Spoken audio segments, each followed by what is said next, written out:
5, 4, 3, 2, 1. Good morning. Good morning. It actually is morning. What do you mean? It's almost 1 a.m. Are you serious? Yeah, it is. Your whole face is in a shadow, unfortunately, because I don't have my lights, and the only light is coming from up top. So It's okay, and I'm not taking off my... it is what it is, Holmes. It is what it is. So we are here. It is Thursday night for us. Well, sort of. Friday morning for you guys. Today has been a blur. What do you mean? Huh? What do you mean? What do you have right now? Because I didn't sleep long enough, so I wasn't able to do any work. Had to wake up early, man, and it just really, sometimes we do things. I get up early, and I mean, it's like tired, but I mean, it doesn't. But for some reason, it throws you off. Today I was very foggy minded. I had things to do, and I'm just like, I just gave up. I sat on the couch and just nodded off on and over. I mean, continuously as I tried to watch some YouTube. But we did go to a pumpkin patch. That was cool. I haven't been to, I don't think I've ever been in a pumpkin patch. What do you mean? We got a lot of stuff done. What do you mean? I didn't say we didn't. Oh. We went to go... I said we got a lot of things done. I just said that. Oh, okay. You just said we went to a pumpkin patch. That is one of the things we did. Oh, okay. You're scaring me now. Yeah, you make it sound like we did nothing. I just said that we did a bunch of stuff, and then I was going to start saying the things we did. The pumpkin patch was the first one I said. Oh. Dang. Okay. I'm glad she don't have a shank. Man.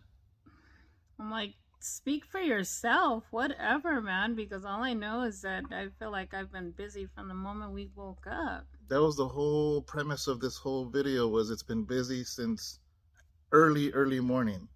Okay. So, yeah. And we're still busy. All right, guys. Let me fix this thing. It's doing that thing again. No, it ain't. Okay. If it did, it's because my hand's closed. It's trying to focus on my hand. See? Okay. Why'd you get quiet now? Oh, no, I thought you were going to say... I didn't say nothing. What else we did, because after the pumpkin patch... What did we do? What else did we do? I was busy doing some resumes this morning. Oh, yeah. And then I made... That's when I was trying to sit at the computer, and I just couldn't do nothing. And then I was getting some stuff done. Went to the grocery store. We had some stuff to get for the green machine soup. And then we went to Tracy to go drop off Abraham's car. Yeah. Yeah. And then went to go pick up Matthew. And we went to the pumpkin. And we went to go pick up a whole bunch of hay bales, guys. Heavy ones, not light ones. Man, I used to play on those when I was little. And I would always go home really messed up, itchy, scratchy, and I hadn't touched hay like that in years and years and years. But grabbing those, it brought it all back. Really? Yeah, like a bad allergic reaction. Did you get hives? I don't know. You know what's weird? Like, I've been feeling like, could I be feeling like a hay fever type thing? Because my nose, I haven't stopped blowing my nose since we came from over there. Hay's very dusty, and it's dry, and it's powdery, and yeah. Because I've never really been around it like that. As kids, sometimes my cousins would want to play in them. Sometimes I would. I try to keep it at a minimum because it would mess me up. It was like everywhere it would touch me, it would make a bump. And I just have all of them on my legs, and I feel that on my legs just moving these right now. Really? Yeah. But Yeah, man, it's just been a long day, guys. It has, guys. There was no way to get a devotional done once we got home because I didn't even realize it was that late. It's 15 minutes to 1 in the morning. Yeah, so then we had to come over here and I had to practice and I have to get things ready, guys. We have to get things ready for drop off stuff and get some stuff ready for Sunday, and we had to deliver some of the green machines to a few people and stuff. So yeah, so right now we were closing up, and Sharon was like, "You want to do a devotional here before we leave?" I didn't even know it was that late. I thought it was like 11:30, and I'm like, "Yeah," because there's no way to get home still and to do a video and to render it and all that. I'm exhausted. And it was funny. I almost laughed at Abraham because he's like, "Oh yeah, I want to get up real early tomorrow and get the car." I'm like, "I'm not. I'm not. That's gonna be a second day that I can't think. No way. I'll take him. I ain't doing all that." So it's like, I'll do it. It's my duty. Not really, because he should just as long as it's before he works. Yeah. Why get up early for what? It just doesn't make sense. Yeah. But anyways, guys, hopefully you guys enjoyed yesterday's devotional. It was a short one, sort of. Oh, you didn't give us much. Yeah. Girl, y'all didn't give us much. It's just one of those weeks, man. It's one of those weeks. Yeah. You checking text? No, I was actually, when you said Abraham ended up texting me. Yeah. Yeah, but I was gonna, I don't know if you have something picked out or not, I have nothing. I didn't know we were going to do devotion until 5 minutes ago when you said we should do one. Yeah. So I don't have none picked out, guys. I just wanted to give you guys something just to say hello, let you guys know we're live. It was funny because when we did, and then we missed one of the days this week. But it was funny because I got a handful of messages of some of you guys worried. You guys were worried because there was no devotional, and I sometimes I post the Bible study like a day before, and how it shows up as a upcoming. Yeah. I forgot to do that too. So not only did they not get a devotional, when was it, Wednesday morning? They didn't get a devotional, and they didn't get a notification for a Bible study. So I had like 5 people text me and message me saying, "Are you guys all right?" Wow. Yeah. Well, I kind of liked, I know yesterday we were, or the day before, we were in Ephesians. We talked out of Ephesians. 1:3? Yeah. But I kept, I was reading Ephesians 2. And I really like the way it said it here in Ephesians 2:1. So I don't know if maybe we can read that real fast. That's fine, read it. I'm not sure what it says. Go ahead. Grab that right there, that Bible. No, that's fine. All right. Well, let me read it in the New King James real fast. And it says, and this is the New King James, guys. It says, "And you he made alive, you who were dead in trespasses and sins, in which you once walked according to the course of this world, according to the prince of the power of the air, the spirit who now works in the sons of disobedience, among whom also we all once conducted ourselves in the lust of our flesh, fulfilling the desire of the flesh and the mind, and were by nature children of wrath, just as others. But God, who is rich in mercy, because of his great love with which he loved us, and even when we're dead in trespasses, made us alive together with Christ. By grace you have been saved." And I was reading it. I really liked the way it said it in the Message. And it says, "It wasn't so long ago that you were mired." Is it mired or mired? Where? Right here. Mired, I think. Mired in that old stagnant life of sin. You let the world, which doesn't know the first thing about you, about living, tell you how to live. You filled your lungs with polluted unbelief and then exhaled disobedience. We all did it, all of us, doing what we felt like doing. When we felt like doing it, all of us in the same boat. It's a wonder God didn't lose his temper and do away with a whole lot of us. Instead, immense in mercy and with an incredible love, he embraced us, took our sin, dead lives, and made us alive in Christ. I really love that, you know. I just see so much, you know, a little bit of what we were talking about when we were coming on our way here, you know, and you were just talking about like, just so many things in the world that are transpiring, and it just seems like people are following the things of the world so easily, and they're conforming to so much of the world, and we truly are living in the last days. You know, we truly are. And it's sad because some people are so easily being swayed, you know? Yeah. You know, discernment is really important, because over time, I'm not going back on what I said earlier, but I want to add more to the footnotes of it, and maybe let me know what you think.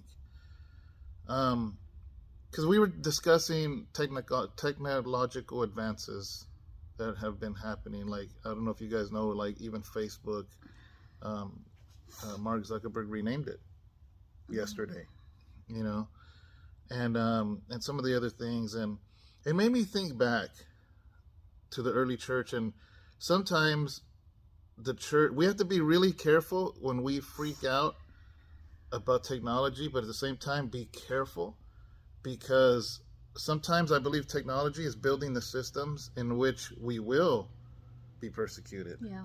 So that is a truth.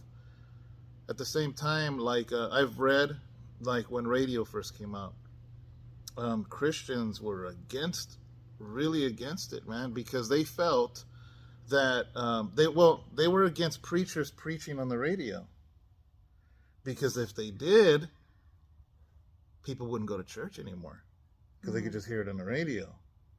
And because of the radio, though, here's the evil it did do, is, do you know that because of radio, it allowed pastors to become mega pastors, because now they can be on radio in huge regions, to where before it was the neighborhood church.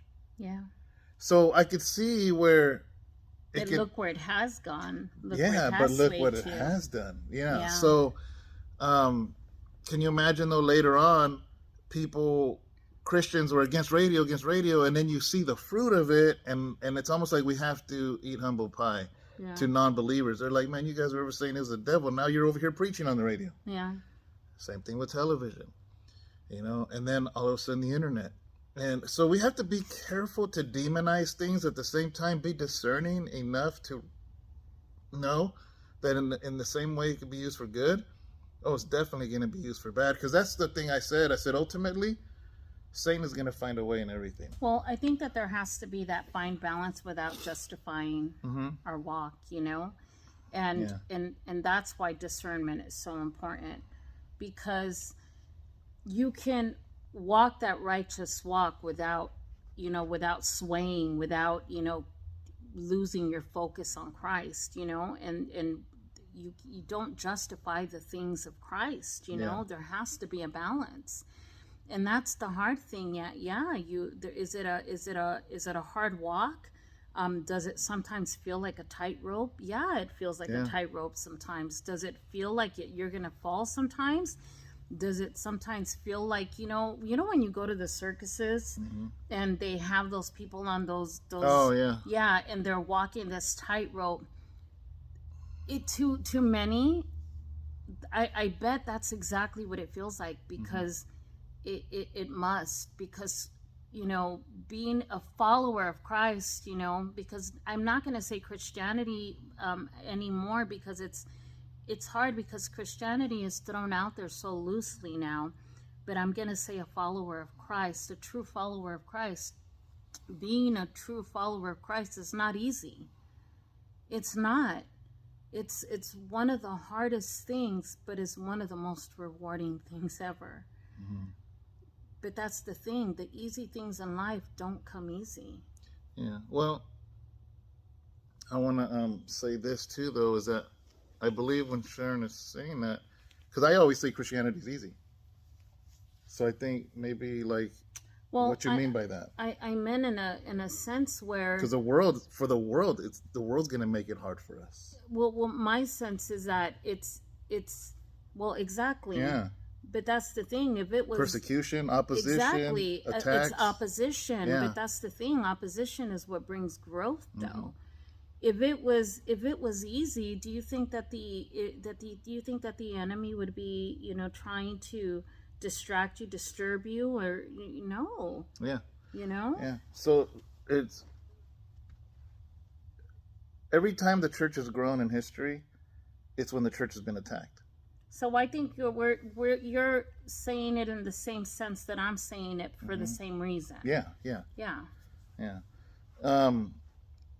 Yeah, because when we're following Christ completely and you surrender, following Christ is not hard. But the world is going to make it hard. Yeah. The world is going to come against you. Jesus says, if they hate you, don't worry. They hated me first. Yeah, So the church, the true church, people that really love the Lord and give their life to the Lord will never have an easy time here on this earth. Matter of fact, Paul even says, he goes, they will when persecution comes, because it will happen. Yeah. So yeah, man. So my sense is that I'm saying, it's, the enemy's always going to throw things. It's always going to be, trying to throw obstacles and everything. But if you're focused focused only on Christ, is it, things you'll have faith in him, you'll have trust in him, and you'll know that you can, trust solely on him. He will give you the strength to get through it. And a lot of the times we say that all the time, and it's like, Lord, don't give me, the strength or don't take that mountain away, but give me the strength to get through the mountain, to get over that mountain. Well, it made me think of somebody going to the gym and complaining because it hurts. Yeah. To pick up weights. Well, it's like, why are you going to the gym? Because I want to be healthy. I want to grow. I want to get stronger. Build that endurance. I want to build muscle. I want to build longevity, endurance, Well, it's going to hurt because you have to add resistance, and if there's no resistance in the gym, you're not going to grow, so resistance is good, guys. Yeah, it sure it's good, but going back to the thing about, for instance, it's kind of funny, because this is where a lot of times a lot of churches had to eat humble pie, is when they were completely, especially Facebook. I heard so many sermons talking against Facebook, right? Before COVID. And I get it. Facebook can be a demon, man. So many times. There has been so many people that would find old exes or whatever, and next thing you know, marriages break up because of Facebook. But I heard a lot of people preach against Facebook. And then when the shutdown happened, YouTube, you couldn't stream on YouTube unless you had X amount of subscribers. Yeah. So every church had to jump on Facebook. The very thing they preached against. And now that was the only way they could reach their congregation. Yeah. And I'm just like, that's why I don't jump on board of that. I never talked against it. I will tell people, Facebook is going to be what you make it. Yeah. What you allow. That's why we always say this, that's your timeline. Yeah. There's people that want Facebook because they want to argue, they want to debate, and they just drama on their timeline. Yeah. And whatnot. So, I don't know what's going to happen. I heard Facebook to change the name, and they have all kinds of plans of this crazy, I forgot what it was called, but basically, if you saw Ready Player One, where everything's virtual, they would put on this headset, and you can meet your friends. Like it was just crazy the way they're describing what Facebook's going to become. You know, it's just weird. It's this virtual world that you live in, and I'm just like, man, that's kind of creepy. At the same time, I watch my tone because somehow or another, the gospel's going to be pushed through it some way, somehow. I don't know how that's going to look. It's up to us believers to do it, but it is creepy. Yeah, it is. That's what we're talking about. And then this other thing, homeboy's doing a Tesla. Like Elon Musk. Yeah, he's. I've been talking about it for years. At Neuralink, where it's a little chip, and they want to put it in your brain that you could literally. He was saying that you know how you stream music, and you hear it on headphones. It'll be connected to Wi-Fi at all times. You know, because he put these satellites all around the Earth, so you could always have internet, always, and you get this chip put in your head. And you could literally stream songs and hear them in your head. Yeah. Didn't he? Isn't he coming up with a phone or something like that? Yeah, he came up with he's about to release a phone. Remember, guys, about a year or two ago, people were reporting because they were seeing these things shoot in a straight line. It was all these satellites that he was shooting up there. So now they're all up there, and they're literally just kind of spinning around the globe and stuff. That way, his phones don't have to go by the T-Mobile towers, AT&T towers. You know how you ever been in a country road or in a mountain range and there's no towers, so guess what? You have no service. This dude threw satellites up in space, covering the whole globe, and he's like, I don't care if you're in the middle of a jungle, you're gonna have data and you're gonna have phone usage because he's not depending on towers. He literally put satellites spinning on a grid. Just insane. This is the stuff, man, that... And I think he's going to charge, like, what, $100 for a phone for people? Yeah, the data is going to be... They don't know how much the phone's going to cost. Like $100 for data. Yeah, $100 a month for data. Unlimited, fast speed. It's just insane, right? So, here's the thing, though, is we can't get freaked out and get scared because, remember, this happened already with the Christians heard about radio. Yeah. And then when the Christians heard about television... And then Christians heard about cable, and the Christians heard about internet, and Christians heard about Facebook. So, just use discernment. And it's a sign of the times, and just weird stuff, man. Yeah, it's crazy. Yeah, it says everybody's going to be able to go in this virtual world. Like you know how Zoom is about the closest we can all be in one room at the same time. We could be with somebody in 20 other states and all be in a Zoom room. But with the virtual thing, you will all be around wherever setting you want. If you want to be in a, what are those tables like we had at the other church? Conference table. Yeah, you can be in a conference table. And everybody chooses their little avatar. So mine would look like me. I'd be a little thinner, though. But yours would look like you. And, and he says you will literally be in this same virtual room, and they'll be sitting across from you, and you'll just be talking.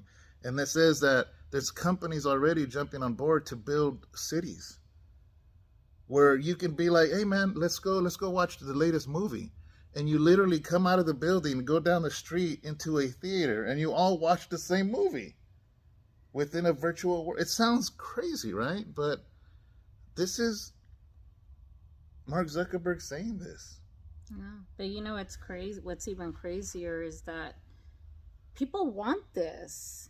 Yeah. And that's what's even crazier is that people are cheering this on, and this is what people want. It's like in a twisted world, this is what people are wanting. They're all like, oh, a virtual church, a virtual this and a virtual that, yeah. and this is what people are asking for. And the thing is that once it's there and we have it, it's gonna be something so weird. That it's just so weird. Like and then it was talking about even virtual concerts with famous people. They're gonna be in their house performing it's gonna be so sad because with 10,000 people, 10,000 avatars there watching this concert. It's gonna be so sad because it's gonna be our grandchildren and our great grandchildren. No social skills. That will not be able to experience what love truly is, what being social really is, what having a true connection of having that formal connection of life connection with a human being is, and understanding what that is. That's so weird, man. Because so weird. Our kids are starting to feel so disconnected now. Like, think about it, guys. Like, seriously, think about it. Our kids now, our kids are so socially awkward now. Our teenagers are socially awkward. Our young adults are socially awkward. They don't even know how to go on normal dates hardly anymore, because their friends are people that they haven't even met online physically. Their best friends are in other states. Their best friends were in other states. They don't know what it's like to go bowling anymore. They don't know what it's like to all hang out or to go to a movie or to do the normal things that we grew up doing. Go to In-N-Out. Yeah, go to Tommy's or go to In-N-Out and everybody hang out. You don't see that much anymore. And that is really, really sad. And that's why so many of our youngsters are antisocial. They don't know how to behave, when you see them and they go around a girl, like the boys will go around a girl and they're so socially awkward. They're like 20. They're acting the way I acted when I was 12. It's like, around girls. Say hello. Hi. What is that? Hey, how are you? What's up? It's not there, guys, because they don't know how to interact anymore. And that scares me. Parents, like really, like if you have little ones, just get out there and get with another mother and take your kids on play dates. Take your kids on play dates. Young moms, don't forget if you have an older mother, or somebody who, if you don't know how to use a sewing machine or something, go to your grandmas or go to your moms or something and be like, what, teach me how to use a sewing machine. For what? So that when you do have your kid or if you do have a young child, so that you'll learn how to make things for them, so that you'll learn how to do things around your house. Man, learn how to really cook, learn how to bake, learn how to do the things in life that, those craft, the things, what a homemaker does, little things, man, the crafts, the things that you can do with your children. There's so many things that you can do so that you can interact with your children. Man, I'll tell you, just even myself, what I would do, like for Valentine's or for little things, for even for Easter, guys, I would sit there and I would make buckets and I would do them for my children, even till when they were an older age, and I just put little things in there for them because I'd like to make my children feel special. Or for Valentine's, you know what I would do? I would make little invitations and I would literally decorate my kitchen and I would make it look like a little restaurant, and I'd go put invitations under my kids' doors and I'd be like, you're invited to Mom's restaurant. And I would have an apron on and everything, and I'd be like, welcome to Mom's restaurant, and they'd be tripping out like, oh my God, Mom seriously has a little restaurant for us. And I'd turn on the candles for them because you know what? I wanted my kids to experience something amazing. And I'd be like, so what can I get for you today? Here's the menu, and they would play along with it, guys, because those are the memories that they're going to remember. Do something special. You know what? When was the last time that you really went to go get your kid out of school and be like, you know what? I'm going to go pick you up out of school and we're just going to go take a long drive down the country. We're just going to do something out of the norm. You know, take them away from the computer, take them away from all these gadgets and all of this electronic stuff. Like, seriously. Like, I just hearing David talk to me about some of this stuff on the way here, I started to think about like the stuff that I did with my kids when they were younger and when they were young. And I was a single mom with 4 kids. I was a mom at 14 years old. I had just turned 15 when I had him, 2 weeks after being 15 years old. And then I was 16 already, 16 and a half with my second child, 21 with my third. And then by the time I was, 26 years old, I already had my 4 children, guys. I was a young mom, and I had 4 kids. But you know what? Didn't have much money. I was struggling all the time. I had a hard life, guys. I had a really, really hard life. But it did not stop me. I made sacrifices. It did not stop me from, doing my best and from always trying my best to give my children memories. You could still build memories in this life. You could do it. I don't know. It just made me think so much as we were coming here. Yeah, I mean, another thing too is that the time will come. See, technology is always gonna change, and it'll never go back to how it was. No. So this is why you had a bunch of preachers not on Facebook. And guess what happened? When it shut down, then they're in a frenzy. They didn't know what to do. They didn't know how to do it. They didn't know how to go live. They didn't know how to do none of these things. We had our YouTube and Facebook at this church since the very beginning, since the first sermon. Yeah. And what happens is you end up being like, oh man, back in the day. Well, you know what? The kids now are not going to be reached the way they was back in the day. So you can sit there all bitter, or you're going to have to adjust. And again, like Paul says, man, to the Jew, I'm a Jew. To the Greek, I'm a Greek. To the Roman, I'm a Roman. You have to, guys. And I mean, yeah, it's everything Sharon said. I agree, man, because the other day we went to go eat. Remember the waitresses? Yeah.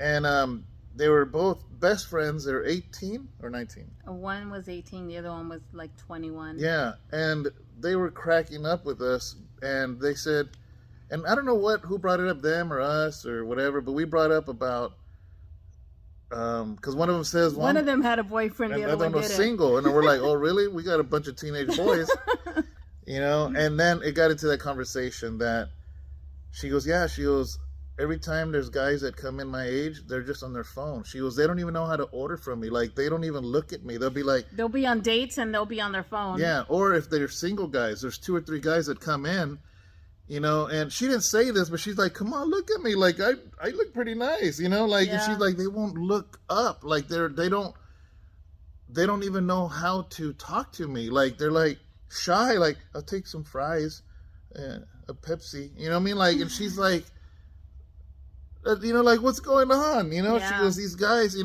she goes, that's why she said, I love this job because it has forced me to be social. Yeah.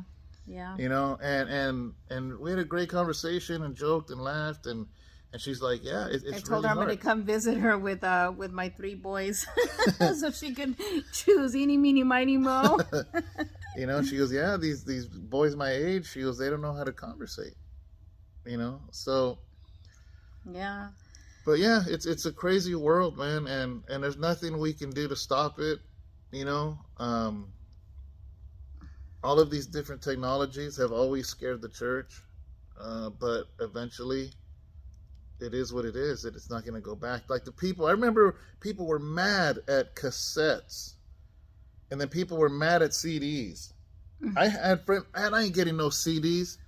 I'm just sticking to my cassettes. Well, guess what? New artists kept coming. Eventually, the record company stopped making cassettes. Yeah. So you know what happened? Then they bought a car, a newer one. And guess what? It didn't have a cassette player in it. It had a CD player. My car now doesn't even have a CD player. Yeah. It's like you're either going to stream or you're not going to listen to nothing. There's no CD player, no cassette or nothing in my car. You know, and it is what it is, you know, and, you know, same thing with all this stuff. But I think that eventually what's going to happen is that when this virtual world and stuff starts happening, God is going to raise up a young person. And I guarantee you, somebody in that virtual world is going to start preaching. You know, and yeah. It's so crazy. I feel silly talking about it because I feel like I'm talking gibberish in a sci-fi movie. Yeah. And this is real. It's real. It's like, real. It's happening, and it'd be different if somebody. It was Mark Zuckerberg saying it. You know, so I know he's like, yeah, they literally they're having engineers, virtual engineers, building a city. And they're already selling the downtown area to companies. That's crazy. Because, you know, like in video games, I don't know if you know this, but like these video games that boys play, if they want to buy a certain gun or a certain camouflage, they have to pay for it. And they call them skins, you know? So the only reason I know that is talking to the boys, because Mark Zuckerberg was saying, like, you're going to be able to buy clothes in this virtual world. That's, you know, crazy. It's a moneymaker. And so now, because of that, can you imagine people all around the world? So, of course, the big, you know, so they're literally having companies now that are going to make nothing but different clothes styles and different this and different that. They're probably going to sell cars. That's crazy. That's insane. That's crazy. Yeah, so... Well, somebody lives in poverty or something, they're going to be making money. It's like you can live in poverty but be rich in this virtual world. Ain't that crazy? And isn't there like a movie? There's that's what I was going to say. Ready Player One. Yeah, there's a movie like that. I read the book Ready Player One.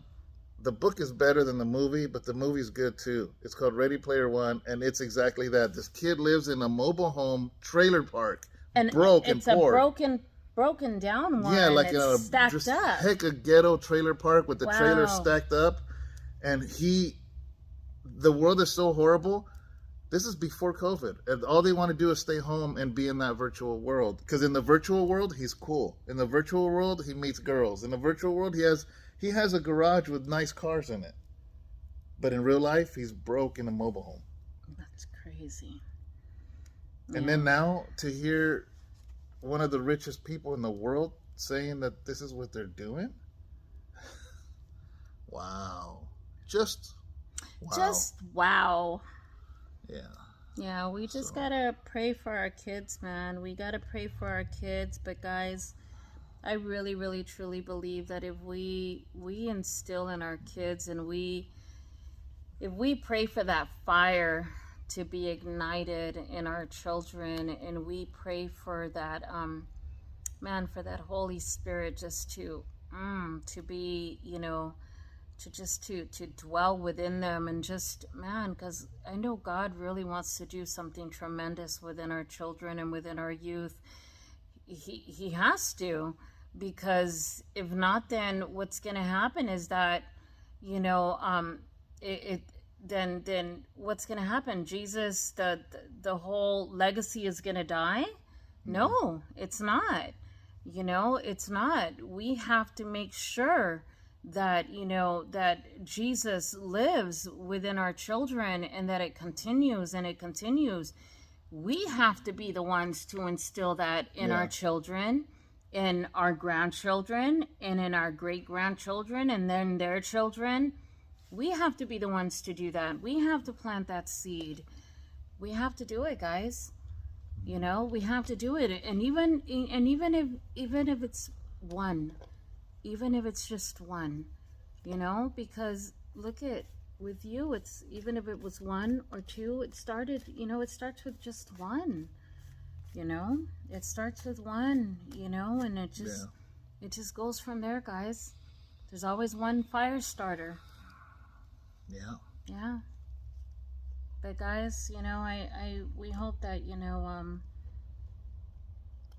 I don't know. We just hope that that gives you something to ponder, you know, and you know, buy books, you know, get your kid Buy books before they're buy outlawed. books, yeah, buy books, buy some buy your kid a Bible, and you know, and just like read to them, you know, and you know, I love buying books for my grandson.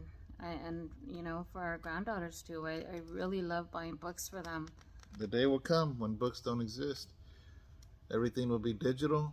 And you know what's crazy is that there's a book called 1984 by George Orwell that was written back in the 50s, maybe even 40s, I think in the 50s. And it talks about that, huh? He talks about these books that are virtual. And that way, if something ever becomes offensive, they just delete it in the database like it never existed. You know, and it's just crazy stuff, you know. And now we have virtual books. Yeah. You know, and can you imagine? Can you imagine books that no longer existed on paper? And think about it. If they wanted to wipe the Bible out, yeah, they could. In that future, you know, I think what makes me more nervous. I don't want to keep going. It's getting late. More nervous than the virtual world thing is that Neuralink. Yeah. That chip that goes. Look it up, guys. It's all over Google. It's all over YouTube. They talk about it very openly. Yeah. And it's insane, you know. But yeah. anyways, guys, God bless you. Have a great day. Have a blessed day. I'm gonna Bye, guys. edit this, and that way can render on the drive home. Yeah, it's getting really late. I think it's what is it? It's 1:30 in the morning, guys. See you later. Bye, guys. We love you.